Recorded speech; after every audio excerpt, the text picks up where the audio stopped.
이건 복수가 아니었습니다. 군복을 다시 입은 김도기, 그가 마주한 건 진실이었죠. 안녕하세요. 보통이 드라마입니다. 오늘은 모범택시 시즌3의 최종화 15에서 16화를 완전한 뇌피셜 시나리오로 풀어보려고 합니다. 이번 시즌의 마지막 전개는 지금껏 쌓아온 모든 복선과 도기의 과거 트라우마, 그리고 진짜 권력과의 충돌로 이어질 가능성이 높습니다. 그 중심에는 군조직 그리고 김도기의 본래 정체가 있죠.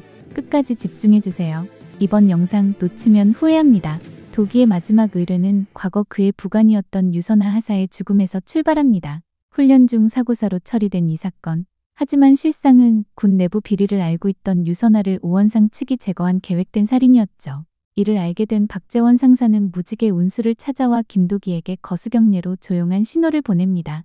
그리고 도기는 팀원에게조차 말하지 않고 사라지죠. 군복을 입은 채 과거로 돌아갑니다. 이번 시즌의 최종 보스, 그 실체는 드라마가 내내 감춰온 그 사람. 바로 오원상입니다. 그는 단순한 범죄자가 아닙니다. 국군 중장급 장성, 특수전사령관 출신으로 추정되며 김도기의 과거 소속 부대 707 특수임무단을 통제하는 인물. 드라마 초반 등장한 1세대 K9 관용차.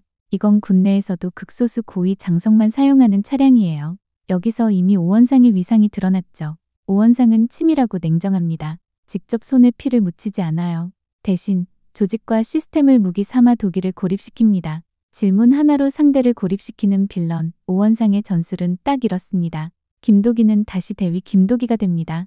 군복을 입고 오원상의 본진인 군부대 요새로 스스로 들어가죠. 이건 단순한 위장이 아닙니다. 자기 과거를 마주하는 심리전이자 권력의 심장부를 뒤흔들려는 공적 복수의 시작입니다. 그가 입은 군복에는 죽은 부하들의 이름이 그리고 버려졌던 자신이 함께 입혀져 있죠. 15화의 클라이맥스. 모든 게 조용히 끝나려는 순간 그가 나타납니다. 그 사람 아직 살아있어요. 바로 15년 전 도기의 어머니를 살해한 진범. 그 진범이 오원상의 보호 아래 군부대 안에 숨어 있었다는 사실.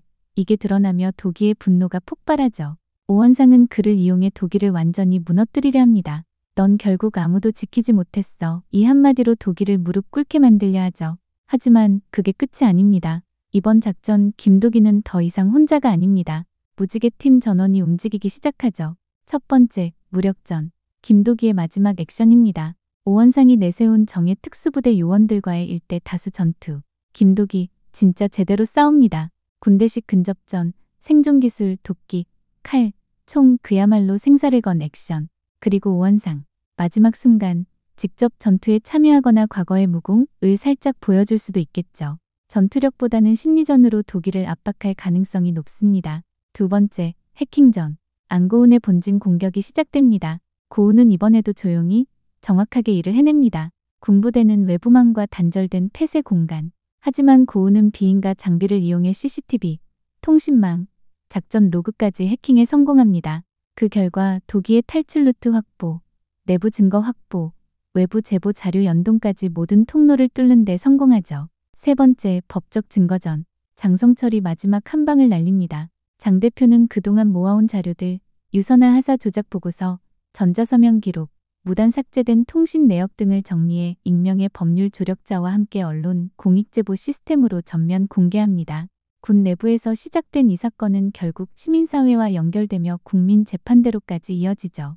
이제 오원상은 군 내부의 권력도 외부의 여론도 더 이상 피할 곳이 없습니다. 오원상은 마지막 발악을 합니다. 자신의 권력을 총동원해 무직의 운수를 반국가 세력으로 몰아가고 군 내부 통제망까지 장악하려 하죠. 하지만 이건 과거의 방식입니다. 이젠 군 내부 고발자들, 언론, 해커 그리고 시민 여론까지 모두 움직이기 시작해요. 무지개 팀이 전한 진실이 세상 바깥으로 퍼지며 오원상을 단단히 조여옵니다. 결국 오원상은 자신이 믿던 군법과 절차에 의해 몰락하게 됩니다. 스스로 만든 규율에 갇힌 채 수갑을 찬 채로 끌려나가는 그 모습.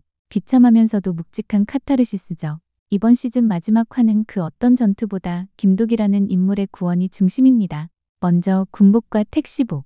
과거 도기에게 군복은 상처였습니다. 하지만 그는 스스로 그 옷을 다시 입고 심장부로 들어가 진실을 밝혀냅니다. 그리고 마지막엔 다시 택시복을 입고 돌아오죠. 정의는 특별한 사람만이 하는 게 아니에요. 우리 주변의 평범한 사람들이 할 수 있는 일이기도 하죠. 그리고 또 하나, K9 관용차의 사이드미러. 도기가 오원상의 K9 차량 앞에 섰을 때 사이드미러에 비친 자신의 얼굴이 대위 김도기와 택시기사 김도기 두 개의 정체성이 겹쳐 보이는 장면. 그리고 마지막엔 그 미러를 부수고 조용히 떠납니다. 자신을 규정짓던 프레임을 깨고 이제 자기 길을 가는 거죠. 마지막은 대나무와 풀. 대나무는 부러지지만 풀은 다시 일어난다. 오원상은 대나무처럼 강했지만 결국 부러졌습니다. 반면 무지개 운수는 꺾여도 다시 일어나는 풀처럼 민초의 정의를 보여줬고요. 영상 마지막. 김도기가 다시 운전석에 앉습니다. 그리고 이런 대사를 남기죠. 이번 손님은 좀 오래 걸릴지도 모르겠네요. 이 말 그냥 대사일까요? 아니면 시즌4의 복선일까요? 여러분의 생각 댓글로 남겨주세요. 그리고 이번 시즌 가장 인상 깊었던 장면이나 명대사도 같이 공유해 주시면 감사하겠습니다. 지금까지 보통이 드라마였습니다. 영상이 좋으셨다면 구독과 좋아요, 알림 설정도 꼭 부탁드려요. 저는 새로운 드라마로 또 찾아올게요.